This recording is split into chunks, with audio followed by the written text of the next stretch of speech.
Good morning, everyone. I hope you are doing well. Thank you very much for the support on Twitter. I think that is the most I've ever gotten on a single video. It's great. Artist Journal, November 15th, 2022, in Berlin, Germany. My name is Adrian Pocobelli, and I welcome you back as you have welcomed me into your lives in this humble channel with these humble tweets. One day at a time, we make our little progress and incremental path forward. It is fun to think about what would happen in 200 episodes or 700 episodes from now. Should the marathon, continue and even intensify? But my friends, I know you do not have much time, and I do not have much time, so let's get started. This is a sprint today. Harry Pack. I've never heard of Harry Pack before, but this turned my head. It was on Twitter, and this is the great thing. I mean, Twitter, as far as discovery is concerned, particularly for digital artists, it's not even close to Instagram. It's so much better for discovery. Isn't that interesting? I mean, to state the obvious to probably everybody who's watching this, or 80% or 90% of the people watching, if this is news to you, it probably means you don't have a Twitter account, which probably means, and I would kind of recommend it. And, all politics and everything aside, I would just for the digital art, and you can figure out the rest yourself or block out the rest or whatever. But I would highly recommend it as far as, look at this. This is someone posting in some post oh, what do you recommend? And this person's recommending Harry Pack. Aliens and Psychedelics is recommending Harry Pack. That brings me back to my Goa Trance days. Okay. And so here's a couple more. So super rare artist, super cool artist. And again, it has that Yellow Submarine vibe from the Beatles. I brought up some images that we can look at. This is much more detailed though. And frankly, the color is a little more exciting, actually quite a bit more exciting. We are in 2022 after all, and not in, 68, 69. And so, so just really interesting. Kind of underwater a little bit here. We have this octopus in the sky. Almost an octopus's garden here, but that is Sergeant Pepper, isn't it? Either way, very cool. I love this work. Beautiful, beautiful work. Let's see if it was sold. Minted October 22nd. And Harry Pack, I saw a sale here. Yeah, look at these. These are just they're beautiful. It kind of has a little bit, it's kind of like Yellow Submarine meets Louis Osborne a little bit. That kind of illustrative style. And look at this. This one just came out. I think I brought it up. Yeah, here it is. Cloud Sinker. Great title. Harry Pack. So just kind of a bit more on the sci-fi angle. So just very interesting, all these tubes and everything. I'm sure that'll sell. Yeah, November 12th, just minted. Interesting color again. Here's some Yellow Submarine. Let me just back up. This was actually a double EP, guys. I actually had this. I wasn't a huge vinyl collector, but that's a 7-inch mono. See that? Mono? Isn't that crazy? I was thinking to myself in the shower, it's crazy to think that the Rolling Stones are going at the same time as this, and Bob Dylan, and they're still going. And I think they have a private competition in their minds of who will be the ultimate rock and roll survivor. Because they're basically there at the start. I mean, how poetic would it be for Bob Dylan, who with, bringing out his electric guitar at whatever festival that was, shockingly, rather than an acoustic, you could argue that was a seminal moment in the history of rock and roll, without question. I'm not an expert, but as far as I understand, and wouldn't it be poetic for him to be the final kind of, the ultimate rock and roll survivor, out-survive everybody from, the heyday, what we might even consider the golden age of rock and roll. That sounds like the 1950s or something. Anyways, so you can see some of the art here. I was looking at the double EP. I got distracted. Let's look at the art. Beatles Yellow Submarine art. So just to give you a clue, some context and some comparison. Compare and contrast, as I used to say in my English literature classes. Compare and contrast. So here we can see, this is like fan art, but you see what I'm saying. but quite different actually. Like this is a little bit more, I'd almost call it a little bit more cartoony. This looks like, what is the name of that artist? Maybe we can just quickly find out who the name of that artist is, because it actually looks like someone, animation producer George Dunning.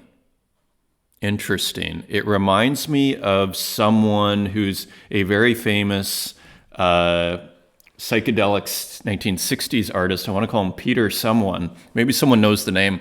Feel free to, if you do know the name, leave a comment. So anyways, another work. Again, kind of has a bit of an underwater kind of vibe to it. It almost looks like a submarine, but it's beautiful. And it's totally different, as you can see. A bit more psychedelic, interestingly. Great kind of sky, quote unquote, or top of the sea, whatever it might be. And finally, you see this kind of illustrator style. Again, this could hang in the same room as a Louis Osborne, couldn't it? So finally, actually, and here is some audio. Let's see if it plays. Beautiful. So it looks pretty cool animated. I love the octopus here. The dots. And the music's quite right, isn't it? Very cool. Again, like truly psychedelic, not just in name, but in spirit. And here we are, very happy to be included in No Frontiers Art Digital Art Exhibition at Gallery Radius Center. See, like, this probably don't even have a Twitter, you know? Yeah, the show will be part of, most of my artist friends don't have Twitter. I mean, we've talked about this, and I think they should probably change that, but yeah, so the show will be part of the Luminaria SA, which is a nonprofit art org that manages granting, so some organization, Contemporary Art Festival in San Antonio. So I assume that's New Mexico, November 19th, 2022, curated by Nain Leon, who I just gave a follow to. Currently working with Canon, Latino America. So anyways, Harry Pack's making moves. Congratulations. And what else? A couple of comments here on yesterday's show. Got a lot of views there for 24 hours. Not even. That's like 20 hours. So it's growing over here. Respect royalties. Community-based chains assure all parties are respected. Also, your comment about NFT art and Tezos is spot on. This is collector's heaven. Absolutely. In more ways than one. I bet people will look back at like times like this, like they looked at Cardano at 2 cents, you know, as far as like art collecting, you know, in 5 years, 10 years, who knows? Not financial advice. So OpenSea has come out with another, an additional comment statement, and it's interesting. This is the modern press release on Twitter. Another reason to basically, like, I'm not here to shill Twitter, but another reason, I don't think I need to shill Twitter to this crowd. It's like all Twitter people, for the most part, probably 80%, I'd imagine. But it's like the modern day press release, and we all know this. After hearing the passionate voices from the creator community last week, we believe marketplaces should honor a creator's choice to set fees on existing collections, not just new ones. So we already knew this. But the news here is they're going to be putting out this tool. Last week, we launched a marketplace filter that collections can use to protect creator fees. So it's kind of like a full 180, to their credit. So to protect creator fees across the NFT ecosystem. So they've kind of taken the moral mantle, which is kind of the long-term move, and I think it's a much more devastating move for, I think it's Blur is the competition, Blur.io, who's been taking all the volume, and I think, yeah, they're taking, hey, you can go over there, but if you want to, you know, be on the side of artists and creators, you can hang out here on OpenSea. And in fact, we even have tools. As a reminder, this tool is a V1 and is intended to give creators the choice to protect their business model by blocking royalty evading transactions. And then they have a very confusing tweet. Maybe someone can figure this out for me. If a marketplace is on the list to be filtered, we will remove it if it respects creator fees for new projects with on-chain creator fee enforcement going forward. Like, it sounds like we will keep it, not remove it. And B, it protects creator fees for all existing projects. So I just don't maybe the filter is removed. Anyways, it got a little too, I was doing geotrig there just to figure out what they were talking about. All to say, they have a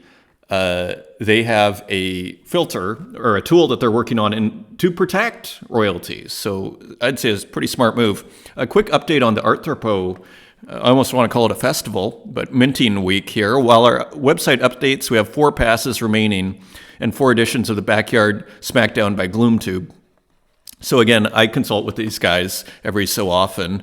mint.arthropo.xyz is where you do that. So again, GloomTube and others on Ethereum.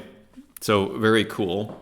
And again, that's headed up by Mikey de la Creme, a pillar of the Tezos community, if you're not aware. Also, this is interesting. Fake Whale, who kind of puts out these editions. The next artist minting in the Fake Whale vault is Nicholas Sassoon. So interesting. Congrats to Nicholas Sassoon. And I guess, I'm not sure if this looks like a vault. So let's see what that turns into. Always interesting what they're up to there. And also on the cross-chain front, Clown Vamp. I almost want to say finally is on Super Rare. I'm almost surprised he isn't. The journey is just getting started. Excited to be a Super Rare artist. Genesis coming in December. So congrats to Clown Vamp. Pretty cool image there. Again, has this pulp, 1940s and 50s pulp sort of feel, mixed with like an oil painting vibe. You almost wonder, if that's in fact some of the source prompting and images. Tomorrow from Morlacos, and I just had to highlight this, also cross-chain. I think this is on Bitcoin or however they do the rare Pepes. Tomorrow, new XCP wood card. So I just love how, first, Morlacos has his own style with all these kind of lines and everything that's kind of original and cool. And then I love how he adds this pixelation element. Like just, again, he reminds me of Uxine and his total creativity. So we'll be watching for that. So Glitchtown Arcade, aka Glitchtown, has a new work which, fasten your seatbelts. Yeah, that is the name of the show, I think. Get ready for an interdimensional travel. And so, again, experimenting with the Nintendo Glitch ROM software in all sorts of ways, so super interesting. A lot going on here. So I continue to be totally fascinated by this whole genre, which I would want to join at some point. Edition of 30, mint for 3 Tezos. And yeah, so he has begun to sell just this morning. So that is Glitchtown Arcade, aka Vito, who sometimes comments on this show. And Limbo has released his piece. And he actually put out a tweet saying, you better get this. I might pick this up right now, even though it's 12, and the mint price is like 3. Well, let's just take a quick look, actually. Yeah, it was, $150. You gotta love it. It's almost kind of old school to do it so cheap, isn't it? So anyways, really, really, really cool work for the RIP Hen. And this is something that I really liked. First piece of the Coded Memories, and it was actually here, limited series. Because you know what that made me think of? Is comics. And like the Punisher limited series, and especially Marvel Comics and DC, but especially Marvel. When I was like big into comic collecting in like the 90s, early 90s, the heyday, one of the heydays, I guess you'd call that the Bronze Age. Limited series were great ways of selling things and just getting people excited because there's an end point. You could collect them all.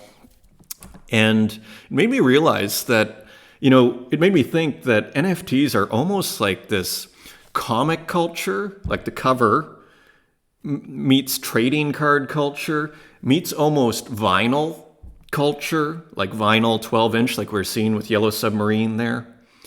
It kind of all gets mashed together, and all you need is a song underneath here, and sometimes there are songs underneath here, and you kind of have almost like it's like comic manga art meets almost like a trading card border here, right? And almost like the composition from a trading card with all you need is music, and like it's kind of all coalescing into this thing, and isn't that interesting? I mean, so that's what that limited series language just kind of, the chain reaction it caused in my brain. Anyways, super cool work. I'll probably pick that up as this uploads. as this uploads. Yeah, don't worry, there's another one for 12. New work by Popple, and I thought this color is brilliant. I guess it's a turquoise. Doesn't it just go beautifully? Like a blue-green aqua, deep green blue, deep turquoise, I guess you'd call it, saturated. A new one from Popple from the Pixel series, Portinus decapoda. Again, I love this scientific side of things. Like, again, as I mentioned previously, it reminds me of Ballard's take on science fiction, which had the emphasis on science and, not so much about these aliens and whatever. But, as he says, Earth is the alien planet, and here you see it, right? And then definitions. Portinus crabs drift throughout their larval stages in asteroid belts. Again, playing with science and putting it into this, science fiction context. So I guess this is outer space. They are difficult to sample due to their complexity of their habitats, making their life cycle and migration pattern understudied. So this is true science fiction. Again, what Ballard called the true authentic literature of the 20th century, with its emphasis on science and technology. So there you go, buy for $6. This beautiful work, again, screaming to be screen printed. And here is a work by Ed Marola, a one of one, somewhere far. This sold, I believe. 20 Tezos, just nice and easy. It's great for the artist, and it's great for the collector, because the collector gets a one of one for $20. And the artist, it's like a day's work. Okay, that doesn't replace your regular salary gig or whatever you're doing to make money, but it's a significant chunk. If all of a sudden you're getting $20, so you just want to grow and grow that until maybe you have the $150 or $130 you need to replace your salary on a regular basis. Hopefully more. Anyways, let's not get distracted by the financials here. Look at this great border. Love that border. Very interesting. And just another mysterious work, isn't it? Just a mysterious pixel artwork from Ed Marola, somewhere far. So I like it. It's nice not to be able to figure things out. Yes, I can tell this is a stairwell. Yes, I can tell this is some sort of architectural structure. So it's kind of where abstraction meets representation. It's just hard to... And look, there's a person down here, so we have a space. It's very cool, right? So... Continuing on, and this is an artist who we saw, I think Limbo retweeted this. This is someone we've looked at earlier, and I'll actually just bring it up. Remember, I think we looked at this one. So that was awesome. So minted on Hen, or on Taya, I should say. So, and I think it's a reference to RIP Hen event. So a beautiful pixel work. How much is this? And I love how it's black and white here in the pot, and then the plant has, it's actually a very, very creative work. Available, there are tons available. Plants with a Z for 1.11 Tez, so I'll probably add that to the collection today as well. Continuing on, so another work by Dan Control is we continue to explore, to watch his explorations into ASCII art here. So interesting color. This is called Fireworks, I believe. Interesting subject matter. A great explosion of emotions, so text and image. Again, we were talking about asemic art, where the meaning of the words are divorced from the visual component, right?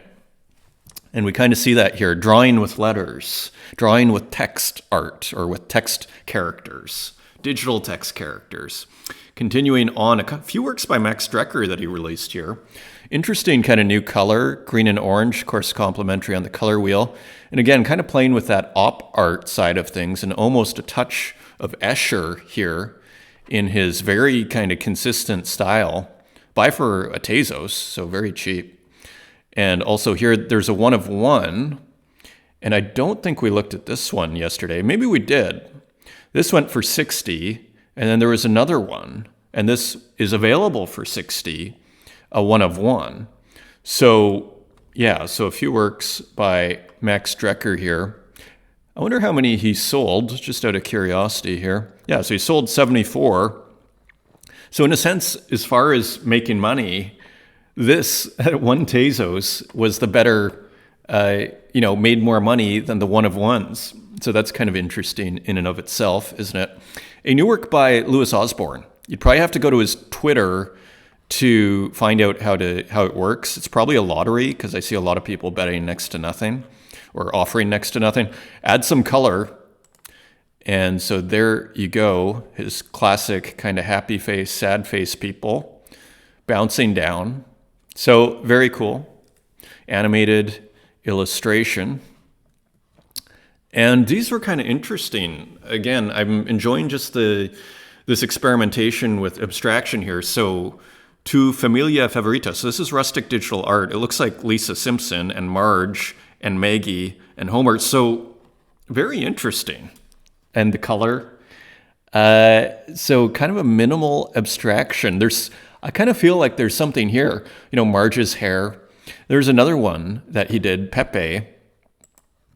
And you see just like reduced to its elements. And then it looks like the layers on different layers, and maybe the layers removed, or the reference photo underneath, if there was one, or maybe just screwing around with no reference photo. Who knows? But, like I saw the first one and I was like, I'm not sure what to think. Then I saw the second, and then I see consistency, and I see, okay, there's a process machine at work here, as we call them. There is a concept that's being explored. Let's take a look at this, because then it's like, okay, awesome. Santiago, a new kind of abstraction. So this was interesting, and he's always got interesting layering. This seemed to be a slight departure, so I thought we could highlight this, A Happy Thursday. So just interesting experimentation. It's just endless. I don't think this was minted, so that's cool. And a new work from Tukes. So this is on Foundation. So also interesting. Now, Tukes mixes AI with abstraction, basically, and has sometimes we've seen Tukes' work where it's sometimes super pixelated. The consistent theme seems to be this exploration of abstraction. It's called Asterix, AI art assisted with Midjourney and slightly post-production in Photoshop. And this is going for 0.22 ETH, so continues to be interesting over there. This is a new artist, and this is for someone who lost their friend.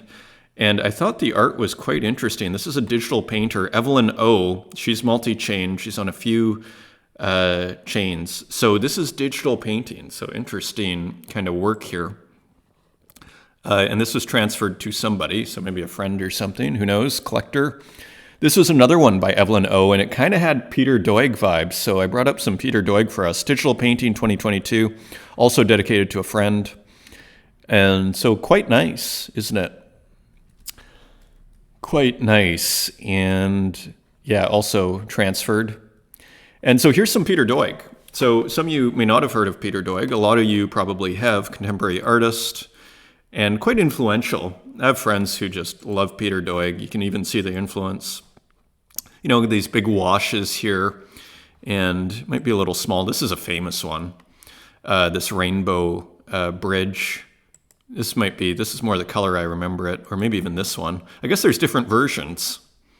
Yeah, see, Peter Doig's DVP rainbow painting could go for millions. So this is a pretty famous Peter Doig, but he often does these kind of canoes in landscapes, often palm trees. So anyways, there is Peter Doig for you. Interesting artist. Speaking of interesting artists, here's Rat Cloaksy giving his homage to Francis Bacon. Pretty interesting, but again, completely his own. Does some stretching here of the mouth, someone reading a book, and all sorts of madness going on here. And cigarette butts, classic, and the three legs, and the interesting shadow. Green. So it's just full of stuff, as we're used to here. Interesting square here behind the head.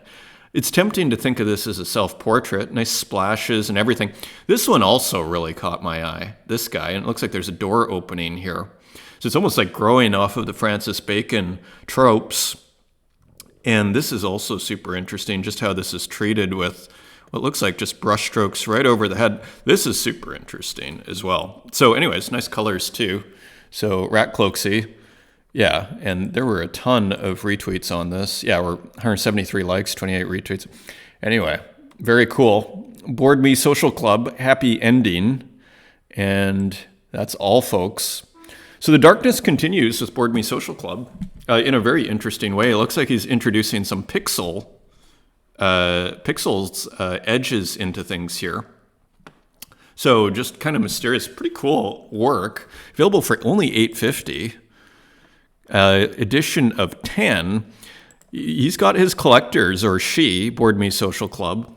And yeah, so interesting. A crow has landed on my balcony, so if you're wondering why I'm distracted. Anyways, interesting work. Here's another one that was released. This is only one Tezos, edition of 100. Derivative of Ben Shah's The Burial Society for the RIP Hen event.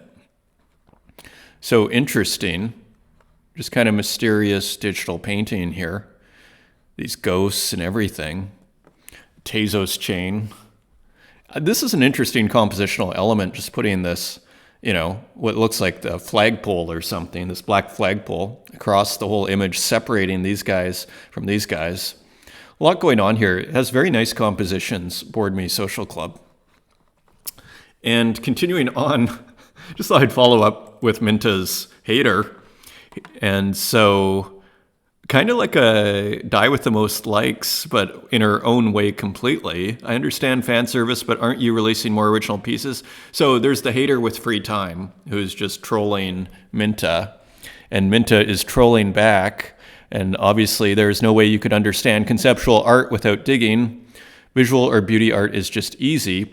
Yeah, there's no way you can go deep, staying in the surface. Connecting with conceptual art might take you a few minutes. Once you do, life is better. And yeah, sometimes the originality is actually doing the screenshots and everything that goes along with that. Again, I am a huge screenshot guy. I used to call myself a screenshot artist. Like some marketing guy I know who did campaigns. I need to retouch with him. Who did campaigns with like BMW or whomever. He's like, in one sentence, what kind of artist are you? And at the time, that was like 4 or 5 years ago, it was like, I do screenshots. I'm a screenshot artist. So anyways, enjoying this. Buy for 30 now, hater. So edition of 5. Not sure the hater can afford that one. King G, Dime Store Pepe's offer no future rewards. So just another interesting oil painting from our guy, Tres Rodinx. And yeah, just interesting. Kind of reminds me of the Hulk meets Pepe, a thin Hulk. So interesting use of, I didn't know you could do that in an MS Paint, the oil paint style. And KHC has a couple of works here. This is Purple Rain. This is an edition of 3. He sent one to me for bidding on the 1 of 1. Another auction I did not win. I don't win any auctions anymore. And Brown Rain. So these kind of go together. So Purple Rain and Brown Rain. And you never know what KHC is up to. It's always a surprise. And as I like to say, the hallmark of good art is unpredictability. So Brown Rain, there's always good humor in it too. I have no idea what's going on over here. The mayhem continues in that genius Haiti Rocket portrait. And so anyways, love these guys and love to follow them. Look at this AI art. I believe it's AI. Maria House, Acid Frame. Let's give them a follow. And my first ever open edition is now available on my Manifold XYZ token claim page. Something also to set up for us all. Entrance Epiphany is available to claim for 0.01 ETH for 48 hours. So this seems to be a trend, as people were pointing out, these open editions on Manifold XYZ. And this looks like AI art, as we can see here. I haven't actually seen AIIA as a hashtag, but Midjourney, so clearly. So very nice. Makes you tempted to think that this is Midjourney 4. It's so clean, and it looks like a rendered, finished work of art. And look at Strange Thing doing a portrait of red rum. So that's pretty cool, and it's almost in the spirit of, what is it, Thug Lord? Again, the iconic Thug Lord, and beautifully put together here, however he does it. And a Chanel bag. So a portrait of red rum. Let's just see. This went for 1,100 Tezos. How long did it take? like 5 minutes. So look at that. Congrats to Strange Thing. Whew. That's 5 minutes, 1,100 Tezos. He is killing it in the AI art department, a AI surrealist. If you haven't seen those older episodes, we went deep into big discussion on Strange Thing. This is pretty cool too. Apocalypse by Strange Thing. I almost want to, I'm not going to let this load because sometimes this kills my mic. We'll look at it another time. Okay. Who's that? So this is interesting. A new artist, and this is Physical Works on Super Rare, a collage artist, and the name is Michelle Thompson. Mitch Tom. And so anyways, interesting collage work going on Super Rare. So this we'd put in, I think we'd put into the Physical Works as NFTs category.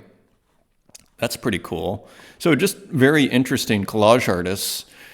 So good to see, and always trying to just add to our roster of artists that we're paying attention to. A collage artist forever covering up faces. There is something very poetic about covering up the face. I often do it in the Screen Memory series, and it just often, not always. I like to keep it kind of open in my head.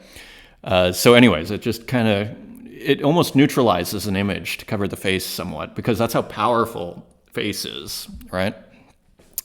This was sent to me, and I just thought it was kind of cool. I'd never heard of this artist, Polo Muloki, and this was a physical art piece as an NFT, and I just thought it was an interesting subject matter. This looks like carpets that are put on top of each other. So do not fear, you are with the Vanguard. Viva la Vanguard. So I assume that's the Vanguard group that is on Tezos. So just kind of interesting. Edition of 41 is this. Oh, and it was just sold. Okay, it was just sent to everybody. So you probably got that too. And this is Threesomes, who we haven't profiled too much on the show, but here and there. And here, these are hilarious. It's like, what do you call them? Low effort flags commemorative. So there's always humor in Threesomes. I'm still kind of discovering what Threesomes is all about. Yeah, but anyways, this is a pretty cool piece. Again, physical art as NFTs. You put them all together, these low effort flags actually look pretty good. There's a consistency there. And I think there's a lesson there. These are trading cards, of course, too. So there is subtlety in all of these things. So anyways, interesting. Distributed to collectors, originally airdropped to the 15 collectors who bought certain works. Digital capture of original painting. So again, physical works as NFTs. And again, just sent out to collectors. And that, my friend, is your show. I hope you have a wonderful day. And until next time, take care.